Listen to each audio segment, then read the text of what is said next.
+1 education की तरफ से आप सभी को शिक्षक दिवस की हार्दिक शुभकामनाएं। शिक्षक दिवस के इस शुभ अवसर पर आज हम बात करेंगे डॉक्टर सर्वपल्ली राधाकृष्णन जी के बारे में, जिन्होंने अपना जन्मदिन शिक्षकों को समर्पित किया। शिक्षक समाज के ऐसे शिल्पकार होते हैं जो बिना किसी मोह के इस समाज को तराशते हैं। शिक्षक का काम सिर्फ किताबी ज्ञान देना ही नहीं, बल्कि सामाजिक परिस्थितियों से छात्रों को परिचित कराना भी होता है। भारत के पूर्व राष्ट्रपति डॉक्टर सर्वपल्ली राधाकृष्णन जी की जयंती के मौके पर हर साल 5 सितंबर को शिक्षक दिवस मनाया जाता है। भारत के पहले उपराष्ट्रपति और दूसरे राष्ट्रपति थे। उन्हें 1954 में भारत रत्न से नवाजा गया। जीवन परिचय संक्षिप्त देख लेते हैं। जन्म हुआ 5 सितंबर 1888 को तिरुताड़ी, चेन्नई, उस समय मद्रास कहलाता था। दक्षिण भारत में ता शब्द का उच्चारण था होता है, तो कहीं कहीं थिरुथाड़ी भी मिल जाएगा देखने को। पिता का नाम था सर्वपल्ली वी रामास्वामी। तो सर्वपल्ली जो है ये इनके गांव का नाम है। जैसे आप यहाँ देख रहे हो तिरुताड़ी, तो तिरुताड़ी से पहले जो इनका पूर्वजों का गांव था वो सर्वपल्ली नामक गांव था। पूर्वज चाहते थे कि उनके गांव का नाम चलता रहे, इसलिए उन्होंने अपने नाम के सामने सर्वपल्ली लगाना शुरू कर दिया। तो इनके पिताजी के नाम के आगे सर्वपल्ली लगा हुआ है और इनके नाम के आगे भी सर्वपल्ली लगा हुआ है। ये नाम इनके गांव को इंगित करता है। माता का नाम था श्रीमती सीतम्मा, तो यहाँ पे सीतम्मा होगा। भाई बहन की बात की जाए तो ये टोटल 6 लोग थे, जिसमें से एक तो आप स्वयं सर्वपल्ली राधाकृष्णन जी थे और इनके 4 भाई और एक छोटी बहन थी। शिक्षा दीक्षा की बात की जाए तो बहुत ही मेधावी थे। 20 वर्ष की उम्र में ही इन्होंने लेखन, जो शोध कार्य होता है, लेख कार्य होता है, वो प्रारंभ कर दिया था। दर्शन शास्त्र से एमए किया। इससे पहले वो मिशनरीज स्कूल और जो क्रिश्चियन स्कूल थे उसमें से इन्होंने अपनी पढ़ाई पूरी की थी। बहुत जल्दी इनको फिर मद्रास में ही जो रेजिडेंसी कॉलेज था उसमें सहायक प्राध्यापक नियुक्त कर दिया गया। बाद में वहीं अध्यापक भी नियुक्त हुए। और भी कुछ विशेष बातें हैं जिन पे हम एक नज़र डाल लेते हैं। 1931 से 1936 तक आंध्र विश्वविद्यालय के वाइस चांसलर रहे। ऑक्सफोर्ड विश्वविद्यालय में 1936 से 1952 तक प्राध्यापक रहे। कलकत्ता विश्वविद्यालय के अंतर्गत आने वाले जॉर्ज पंचम कॉलेज के प्रोफेसर के रूप में 1937 से 1941 तक कार्य किया। 1939 से 1948 तक काशी हिंदू विश्वविद्यालय के चांसलर रहे। 1953 से 1962 तक दिल्ली विश्वविद्यालय के चांसलर रहे।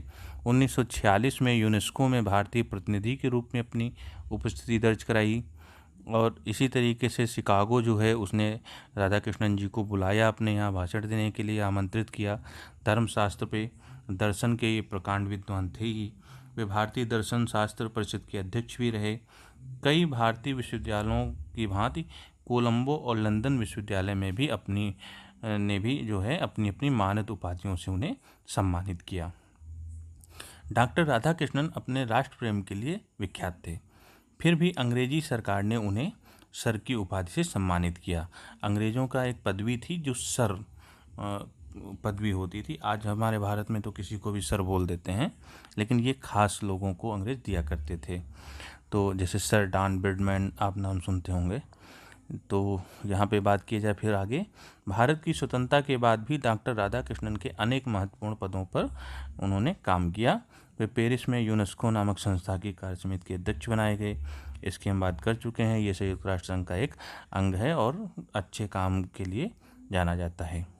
1949 से 1952 तक राधाकृष्णन जी रूस की राजधानी मॉस्को में भारत के राजदूत रहे।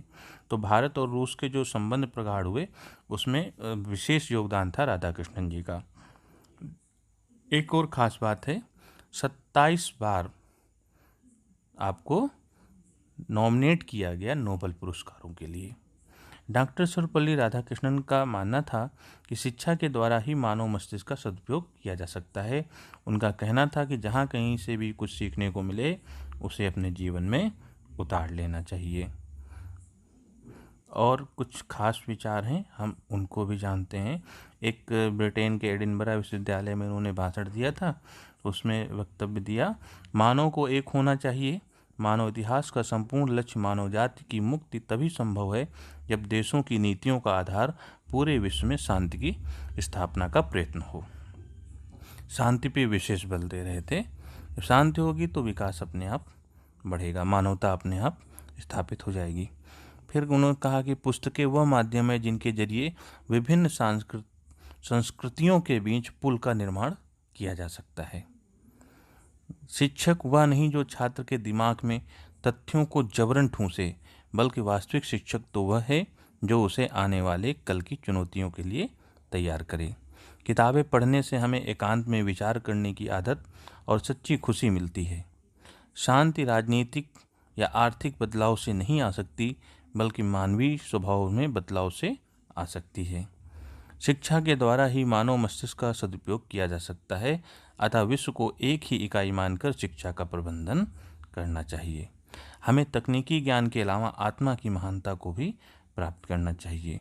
तो ऐसे पवित्र विचार और उच्चतम मानवीय मूल्यों को लिए हुए विचार जो हैं डॉक्टर सर्वपल्ली राधाकृष्णन जी के थे। हम आभारी हैं उनके, ऋणी हैं उनके, जो उन्होंने अपने अमूल्य विचारों से इस भारत भूमि को सींचा।